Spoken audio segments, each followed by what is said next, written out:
Queriam-me mulher comum, donzela entre suspiros, a cozer o enxoval, virgem e prendada. Idealizaram-me ante um corpulento vigário, repetindo decorebas e prometendo submissão. Folha de laranjeira e até que a morte os separe. Ah, queriam-me, abrindo as pernas de quando em vez e prenha de vez em quando. Sorriso amarelo sempre. Moldaram-me fábrica de homens viris, castrada do prazer e vontades, da voz e opinião. Objeto direto do verbo calar. Porém eu desaprendi os dogmas, busquei as minhas verdades, rompi as amarras das leis, feitas por espúrios medievais, e descobri-me mulher, com direitos, e rompi os preconceitos e me achei identidade mulher.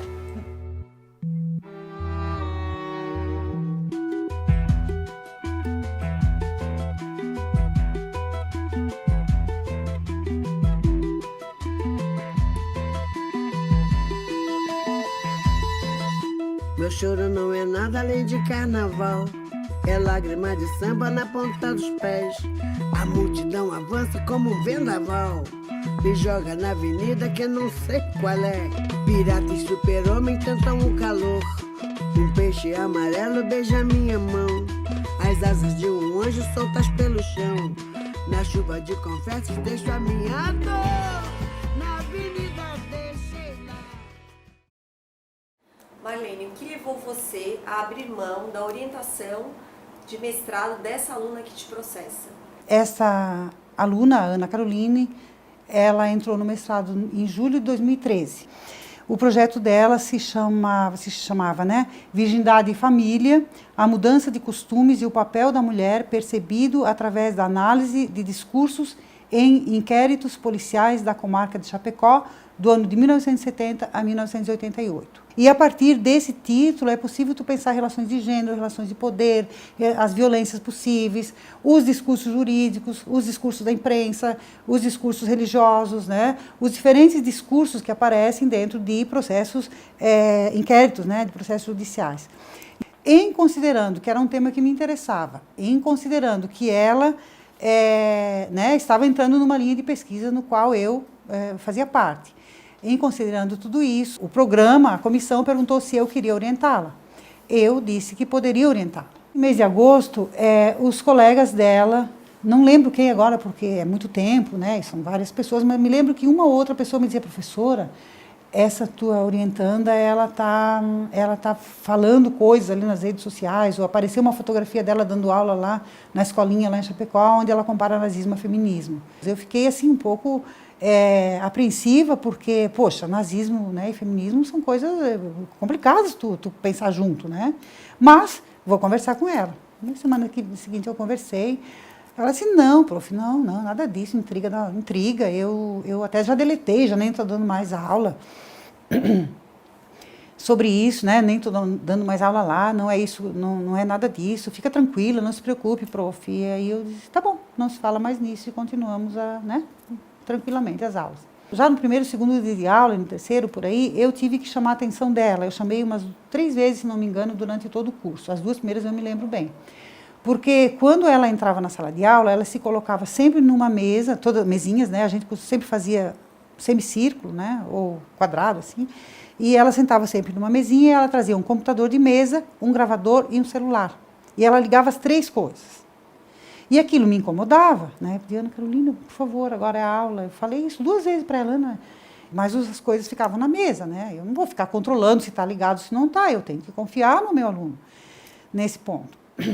Numa terceira ou quarta aula, os colegas dela se incomodaram com a tecnologia que ela usava, porque as pessoas até tinham computador na mesa, mas, né, para debatendo, discutindo o texto. No final do mês de outubro começou a ficar difícil, porque havia, sim, um mal-estar na sala com relação a ela. Mas não era um mal-estar de desrespeito, era um mal-estar de alguns alunos não se sentiam confortáveis com algumas coisas que ela estaria expressando fora da sala de aula acerca da sua área de pesquisa, da sua linha, do lugar onde estávamos, né?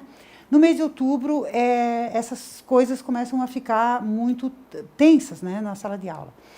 E eu não entendia por quê, porque eu tinha conversado com a Ana Caroline 2 ou 3 vezes sobre, olha, eu estou preocupada contigo, olha, estão dizendo isso de ti. E ela sempre respondia, não é nada, prof. É intriga da oposição, ela brincava, né? Quando chegou o final de novembro, né, me lembro bem que era dia 1º de novembro, era uma sexta-feira, eu cheguei em casa umas 8h30 da noite, bem cansada, e aí alguém na faculdade, algum aluno, o aluno tinha me dito, prof, eu vou te mandar um vídeo hoje, tá? Não te assusta quando assistir. Na sexta-feira eu abro o computador e vem um e-mail, vem um link no e-mail. Eu abri o link e foi quando eu me deparei estarrecida com a minha aluna orientanda, que eu tinha o maior carinho. Eu vi ela na minha frente, numa tela do computador, durante 2 horas, ridicularizando, desqualificando, desmontando tudo aquilo que a gente tinha visto o semestre inteiro. Pessoal, começamos a transmitir aqui pela Conexão Conservadora. Hoje nós temos a doutora Ana. Não interessa se o título é acadêmico ou não, mas ela é doutora sim mesmo. Doutora Ana Campagnolo vai falar um pouquinho para a gente sobre feminismo. O que a gente precisa saber sobre o feminismo, que a gente, como conservadores de direita, combate essa ideologia, isso a gente já sabe, né? Mas a gente precisa ter uma compreensão de como surgiu e que ideologia que fundamenta o feminismo para a gente combater. A feminista, ela não entende que nem toda mulher quer a liberdade pela qual o feminismo está lutando. Tem mulheres que não querem liberdade nenhuma. Eu quero do jeito que está. Como você estuda o feminismo, é saber o que leva uma mulher a ser feminista. Eu não sei responder essa pergunta. Eu não consigo imaginar nenhuma razão. Para mim, o feminismo é um negócio lá e eu aqui. Eu não consigo imaginar razão alguma para uma mulher ser feminista. Mas quando você lê Simone de Beauvoir, você vê que ela tem ciúme dos homens. Ela tem ciúme, ela não tem da condição masculina. Ana, não sei.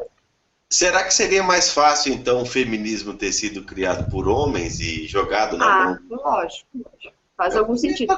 Também me parece, porque o beneficiado nessa história toda são os homens, aqueles que têm piu-piu, que nascem com piu-piu. Eu, que sou um homem solteiro, adoro o feminismo. Sabe por quê? Porque tem um monte de mulher de perna aberta pra mim. Em bom português. Um pouco conservador. Não, mas eu não tenho nenhum problema em admitir isso. Eu assumo o que eu falo, eu assumo em público, na câmera, para todo mundo ver. Eu não sou o conservadorzinho de bosta, como um monte de gente que fica rotando Bíblia para lá e para cá. Não, eu rasgo o verbo na lata, não tem nenhum problema com isso. Entendeu?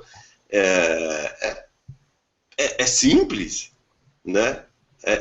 Isso que você está falando é lógico que muito simples. Para um homem que ouve essa história toda, não estou falando do que a Ana nos disse, mas de tudo que vem sendo dito por essas, entre aspas, feministas. Bom, essas mulheres estão favorecendo os homens.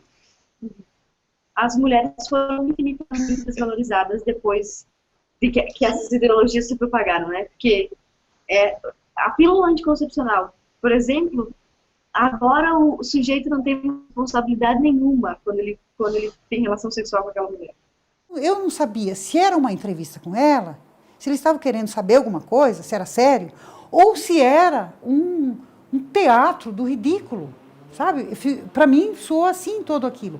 Tanto que no outro dia eu pensei, né?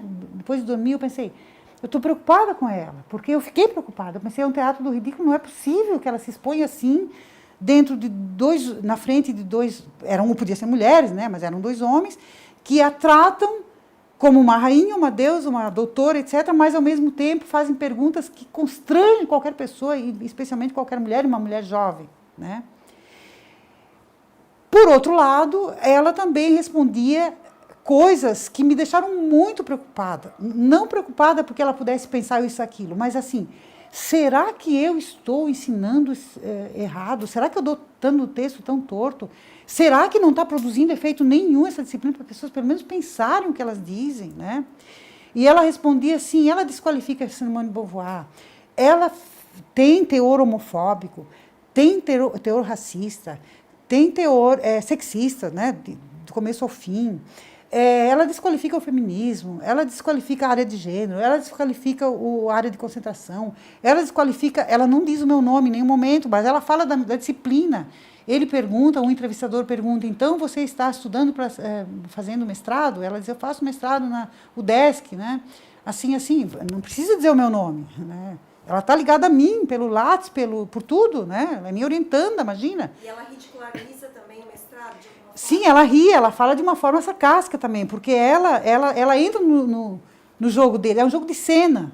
E aí rolaram e-mails, incomodações dentro do LEG, na UFSC, dentro do GT de Gênero Nacional, porque um vídeo desse vai para o YouTube e, de algum jeito, um assiste, manda para o outro e vira, né? É tipo a espiral. Na semana seguinte, eu reuni o colegiado, logo em seguida, porque eu tinha que pensar alguma coisa, né? Eu não ia pensar isso sozinha, e o colegiado, diante, né, do vídeo, etc., disse que sim, eu tinha o direito, né, regimentalmente, de não mais orientar uma pessoa que me constrangera tanto em algum momento e que eu estava, né, me sentindo muito incomodada com isso. Chamei-a para uma conversa e ela chegou toda animada, entrou na sala do Laboratório de Relações de Gênero e Família. Disse, oi, Ana Carolina, me diga uma coisa, antes de a gente fazer uma orientação, eu queria conversar com você outra coisa. Pode falar, prof. Escuta, sobre um vídeo que eu assisti nesse final de semana. Eu gostaria de saber, primeiro, o que você tem a dizer sobre ele, mas uma outra coisa que eu queria te dizer, assim, o que houve que você fez aquele vídeo, né? Eu estou bastante surpresa e olha o que você faz. Não, prof, mas não se preocupe, porque lá fora eu faço, o que eu faço lá fora não interfere aqui dentro. Eu disse, como não? Ela disse, não, prof, eu vou fazer tudo como a senhora quer. Eu vou fazer uma boa dissertação. Daí eu perguntei, escuta, e você acredita nisso que você diz que vai fazer, né? Você acredita no feminismo, então, essas coisas? Não. Você vai fazer um trabalho sem acreditar no que faz? Vou. Quer dizer, então, que você vai fazer um trabalho de pesquisa dentro desse tema para fazer o trabalho, não, mas você não acredita no que você está escrevendo. Ela falou, não, prof, mas isso não tem a ver. Eu vou fazer tudo o que a senhora quer, do jeito que a senhora quer. Disse, Ana Carolina, não tenho condições de orientar alguém que pense, que tenha essa postura diante de uma questão tão delicada. Como eu não sei orientar quem não acredita naquilo que faz, sai da minha alçada de prática de professora. Você pode fazer o que você quiser, mas você tem que acreditar naquilo que você faz. É incoerente, eu falei para ela, né? Não funciona, não dá, eu não sei fazer isso. Mesmo que eu quisesse daqui para frente, eu sei que eu vou estar orientando uma coisa que você está fazendo só porque eu estou dizendo e você não está. Então, isso não me ajuda, né? Eu não sou historiadora para isso.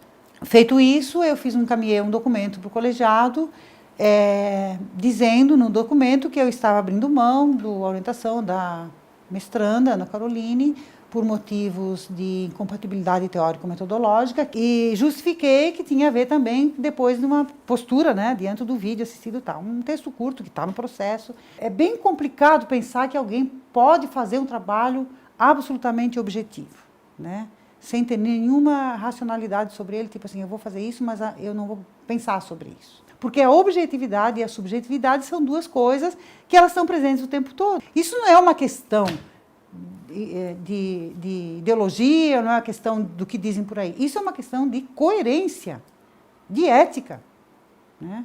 De postura de vida. Então, é assim que eu penso. Evidentemente que as tensões estavam a todo vapor. As pessoas estavam muito tensas, os alunos estavam muito incomodados. Todos tinham assistido o vídeo. Então, imagina a bomba. Isso foi uma bomba. Não só ali na turma, foi uma bomba na universidade, na academia, né? E aí eu tenho que dar aula, normalmente, como se nada tenha acontecido, tenho. Por quê? Porque a sala de aula é um lugar sagrado. Eu não vou brigar com ela lá dentro. Eu consegui, a duríssimas penas, levar o mês de dezembro inteiro e um pouquinho de novembro inteiro e um pouquinho de dezembro. Isso deu umas 5 ou 6 aulas, né? Quintas-feiras, aulas. A aula sem que houvesse confusão na sala. O pessoal estava pulsando, aquilo estava latente, fazia um mês e meio que eles não se aguentavam, né? E aí houve não foi um bate-boca, porque bate-boca é uma coisa, né, que tu te exalta. Foi um debate, que o debate era tenso, porque as pessoas todas queriam falar ao mesmo tempo, né? E eu tive que pedir para levantar a mão para falarem. E o que eles falavam? Eu peguei a palavra e eu falei 10 minutos sem parar. Coloquei ali todo o meu tudo ali naquelas aulas. Esses 10 minutos que eu falei sem parar, do feminino, do gênero, da área, né? Tudo que me veio assim dentro da afirmação de tudo que eu tinha dito durante um semestre inteiro, eu falei aqueles 10 minutos. Aqueles 10 minutos ela gravou e ela pega pedaços daqueles 10 minutos para me desqualificar. Ela faz, evidentemente, um recorte, né? Ela pega um pedacinho daqui, um pedacinho dali, vai e faz e está levando isso para todo lado por aí, como levou a Brasília, como levou para a Escola Antônio Peixoto, como levou para a Assembleia, como está levando por aí, transformando isso num crime, né? A criminosa que fez um discurso e que a constrangeu. Eu falo de orgasmos, eu falo do divórcio, eu falo do direito a usar essa calça comprida, de que nós estamos aqui hoje na academia porque outras mulheres do passado, afirmando o feminismo, lutaram por isso. Marlene, você é acusada de perseguição ideológica, mais especialmente de perseguição religiosa. Você perseguiu essa aluna que te processa? Nenhum momento. É tão assim, paradoxal isso tudo, porque quando ela entrou, eu tratei com carinho, mandei um e-mail de boas-vindas, depois ofertei um livro. Em nenhum momento eu desqualifico qualquer religião. Eu orientei 4 ou 5 teses, dissertações, monografias, já esqueci quantas. Me lembro de uma, da Grace Bressan, uma aluna no TCC, que fez um trabalho belíssimo sobre Nossa Senhora da Lapa e a devoção das mulheres lá em Ribeirão da Ilha. Belíssimo, eu me arrepio quando falo daquele trabalho, né? Me sinto, sim, bastante injustiçada. Acho que tem muita deslealdade nisso por parte da ex-aluna. Falta ética, né? Porque não é assim que a gente lida com as coisas da academia. Imagina se todas as pessoas usassem desse tipo de artimanhas e artifícios na vida, né? Não teríamos relações humanas. Marlene, você é historiadora. Sim. Na sua opinião, existe neutralidade na construção da história e, de forma geral, na construção do conhecimento? Não dá. A neutralidade foi, e às vezes é ansiada por algumas pessoas, mas é inócuo pensar que existe a perfeita neutralidade. Você não pode se despir das suas experiências, do seu passado, das suas memórias, das suas subjetividades, das suas marcas, das suas cicatrizes, né? Não tem como. E a história é um campo de disputa por excelência, né? Marc Ferron, um historiador já há bastante tempo, mostrou para a gente claramente esse campo de disputa, né? E ele fala lá da Segunda Guerra Mundial, por exemplo, né? Depende do lugar que você fala, você constrói essa ou aquela verdade, ou essa ou aquela ideologia. Eu vejo que existem diferentes interpretações e que são campos de disputas muito pesados. Então, se é para pegar esse ponto da escola sem partido, o que tem em disputa? É um jogo, voltaria ao teatro que eu falei lá atrás, né? Esse teatro macabro, que está sempre presente em tudo que é lugar, né? É um jogo muito bem arquitetado e armado. Essa postura de defesa da neutralidade seria uma falácia? É uma falácia, sim. Fazer com que o outro creia, como estou sendo eu e todos os meus pares, pasmem, todos os historiadores do mundo estão sendo acusados de serem marxistas. Basta ouvir, né, a última fala de Ana Caroline. Quando você se posiciona como antifeminista, você está afirmando um posicionamento. Portanto, você está tomando posição. Portanto, é subjetivo. Quando eu me afirmo feminista, eu estou tomando uma posição. É subjetivo. Então, é uma falácia total essa coisa da escola sem partido, porque você não pode tirar eu vou tirar isso porque é ideológico, mas vou botar isso porque não é. É igual. Existe um jogo muito maior, que não é um jogo que nós aqui, pobres mortais, temos a qualquer domínio, é um jogo absolutamente global, dentro de uma coisa que se chama capitalismo global, e é o que estão fazendo hoje. Aí derruba, né, os direitos dos trabalhadores, derrubam o direito das mulheres, derrubam as leis de cota. Gente, acabar com Ciências Sem Fronteiras é uma insanidade. Pensa, tu tira uma coisa que é a ciência do país. É uma insanidade. Mas o que é isso? Isso é uma ideologia que quer destruir, né, o pensamento crítico para que possam as pessoas serem manipuladas em nome de uma ideologia. E essa questão, então, da neutralidade, ela se contrapõe à diversidade de alguma forma? Exatamente. Aí se você quer a neutralidade total, o que você faz? Você homogeneiza.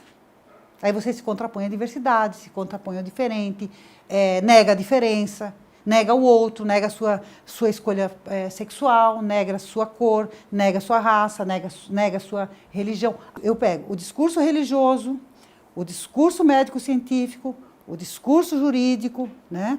E a gente vai analisando cada um desses discursos, como é que eles chegam até nós e como é que eles são apropriados e como eles são negociados e como eles são disputados, né? Porque tudo é uma disputa de discursos. Só que... Marlene, você como historiadora, poderia falar na sala de aula sobre a influência dessas religiões, né, das várias religiões, na construção do machismo e da misoginia? Sim, é uma pergunta bastante importante, né? Qual é a abordagem que a gente dá, né? As diferentes religiões, de qualquer ponto de vista que se olhe, elas têm influência, sim, sobre a construção da misoginia e do machismo. Eu posso buscar no islamismo, eu posso buscar no cristianismo, né? Eu posso buscar no judaísmo, eu posso pensar as religiões pré-colombianas, né? Eu posso pensar outras tantas, e buscar os discursos que foram construídos em torno dos seres humanos, mas aqui especificamente das mulheres. Então, a relação da construção, da misoginia, do machismo, da desqualificação das mulheres, ela está dentro dos discursos, dos diferentes discursos de diferentes religiões. A questão é, como é que se aborda isso, né? Eu excluo isso dos meus comentários, eu nego esse discurso misógino, ou eu trago ele na sua historicidade.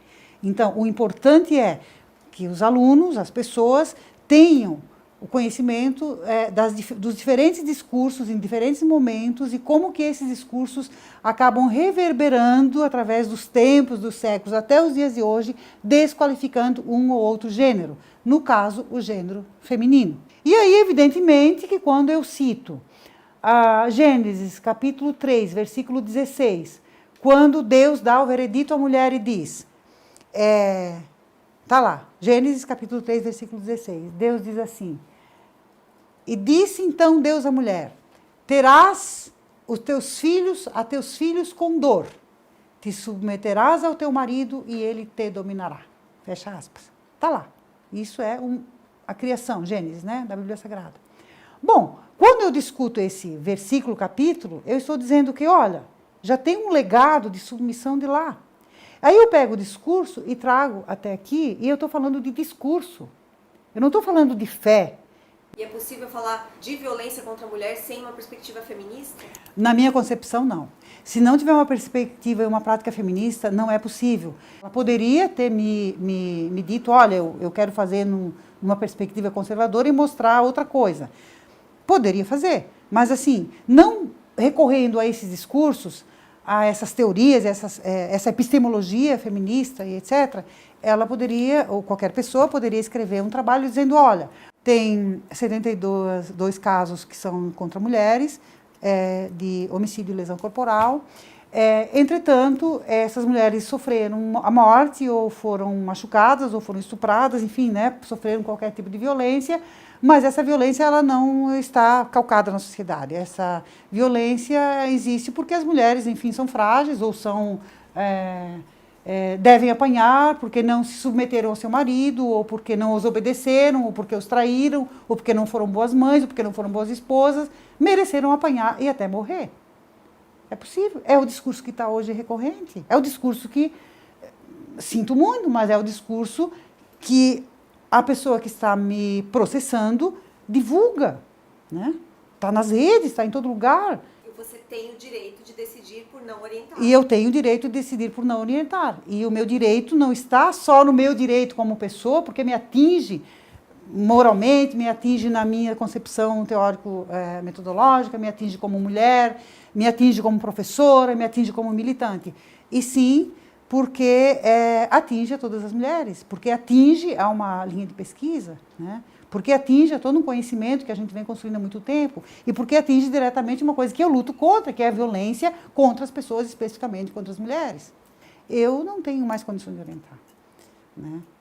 Poderia, se me fosse honesto desde o início.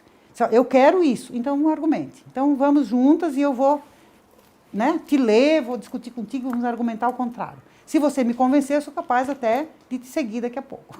Mas se você não me convencer, né, tem que me convencer para poder convencer uma banca, porque não é só a mim, convencer uma banca. E aí, então, dia 30 de maio, ela reprova num programa de mestrado, e no dia 13 de junho de 2016 ela entra com um processo em Chapecó. Eu recebi essa intimação, né, que eu vou chamar assim, esse documento do juiz, numa reunião do laboratório com meus orientandos e orientandas. Eu estava fazendo uma reunião de orientação.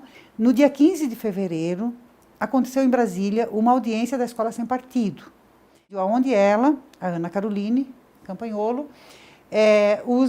ela é uma das falas, né? Ela é convidada para falar durante 1 hora ou 40 minutos nessa audiência, e ela, desses 40 minutos, ela fala 19 minutos sobre mim, sobre esse caso, né? E eu fiquei absolutamente constrangida de ouvir a minha voz num áudio, numa audiência dessa monta, lá em Brasília, com pedaços da minha fala descontextualizadas, né, criminalizando-me, inclusive na questão do aborto, na questão, né, coisas que não é daquele jeito que eu digo. Em 2015, numa jornada pedagógica na Escola Antônio Peixoto, ali no Estreito, no Colégio do Estreito, Colégio Antônio Peixoto, ela fez uma fala na formação de professores, uma fala a respeito da Escola Sem Partido, né, divulgando a Escola Sem Partido e defendendo efusivamente, onde também me cita como exemplo, né? Então, assim, eu virei o exemplo que a cada período ela aparece em algum lugar usando o meu exemplo. Se a pessoa que me processa, ela advoga com tanta veemência o seu antifeminismo, né, inclusive incitando ao ódio, incitando a agressão contra as mulheres, destruindo cartazes numa semana da diversidade, né, e da inclusão, como aconteceu na Universidade Federal Fronteira Sul recentemente. Então, é muito difícil, né, tu lidar com isso. Marlene, você tem passado por um momento muito difícil, né, com esse conflito, certo, mas ao mesmo tempo tem recebido muito apoio dos seus alunos. Como é que você percebe esse respaldo social dos alunos e das organizações de forma geral? Chego na faculdade, assim, uma sessão de abraços, né, e apoios, que é muito legal, porque isso me dá muita força. E, para além das minhas relações de alunos, alunas, orientandos, orientandas, nesse momento, professores, colegas de trabalho, né, colegas de trabalho da UFSC, colegas da Univale, colegas da Ampu Nacional, colegas profissionais de história e de outras áreas do Brasil inteiro que eu conheço, da América Latina, enfim, né, extrapolou bastante isso, porque as redes sociais hoje permitem isso. Eu tenho recebido, a partir daquela moção de apoio da Ampu Nacional, depois do GT de Gênero Nacional, do qual também eu já fui da diretoria, eu tenho recebido, assim, apoios de muitas associações, sindicatos, grupos, coletivos, centros de faculdade, né, até de partidos políticos, que eu, né, não imaginava que isso fosse tomar essa dimensão. Eu sou uma pecinha nesse imbróglio todo. Foi um embate entre eu e uma ex-aluna que tomou uma dimensão inimaginável por conta do que tem por detrás desse debate. É uma disputa de discursos, como eu dizia, e é uma disputa, digamos assim, de ideias, né? Eu acho que esse movimento que está acontecendo de apoio a mim, ele não é um apoio só a mim, ele é apoio a uma causa, que é uma causa muito importante que faz parte primeiro, do direito à cátedra, que todo professor tem, porque a sala de aula é um templo sagrado. Até na ditadura militar brasileira, ninguém podia entrar na sala de aula, gravar ou interferir, né? Porque está mexendo com a liberdade de expressão, com a liberdade de fala, com a liberdade do ensino, com a liberdade, com o debate, né, na sala de aula. O feminismo é uma luta muito importante, que vem de muito tempo e que ele tem como alvo e como objetivo emancipar as mulheres e pôr fim a qualquer tipo de violência, e mais especificamente na violência contra mulheres. O feminismo é uma prática política que intenta diminuir, né, as dores e as violências do mundo. O feminismo apregou a paz, apregou respeito à diferença. O feminismo prevê a equidade, os direitos iguais, né, aonde lhes pertence o direito à fala, o direito a ser eleita, o direito a usar a tribuna, o direito a ter salários iguais para trabalhos iguais. A minha concepção de historiadora e professora é, basicamente, provocar reflexão. Que não é uma reflexão assim, não, isso pode, isso não pode. É uma reflexão assim, o que nos toca na vida cotidiana? Por que nós estamos estudando? O que nós queremos com isso? Né? Para onde que nós vamos? Para que serve isso que a gente está estudando? A história não serve para nada se ela não serve para a vida. Né? Você estuda porque tem que servir para a vida. Não é só para a minha vida, é para a tua, para a do outro, para minimizar a dor do outro, para melhorar, né, a situação do outro, para que as pessoas possam ter paz e possam ter a possibilidade de viver num mundo com condições mínimas de existência nesse mundo que a gente está. Eu acho que nós temos que lutar muito para que isso não aconteça com outras pessoas também. Quanto a Ana Caroline, eu desejo que ela, enfim, siga a sua vida e não incomode mais ninguém, acho que é isso. Como a gente está aqui, né, eu nunca assim, fugi de alguma coisa que me fosse importante empreender, né, uma luta ou a defesa dos princípios que eu defendo, que são da ética, da cidadania, da democracia, do respeito à diferença e à diversidade. Em sendo assim, eu luto e estou continuando, estou aqui, por isso estou falando com vocês também, né? Então, é isso. Eu agradeço muito a todos os apoios e não são só a mim, eles são a todas as mulheres e a todos os homens que acreditam numa causa inclusiva, democrática, solidária, de paz, né? Enfim, de relações mais igualitárias e menos violentas. É isso. O filho que suga teu peito, mulher, não sabe do horror que tu sentes quando aquele que chega travado da pinga te bate, te chuta, te chama de puta, te rasga, te fode, tomba de lado e dorme. Babado. E tu, mulher, a alma em trapos, a carne em bagaço, entrega teu peito ao pequeno que chora, tua única lágrima rola e cai.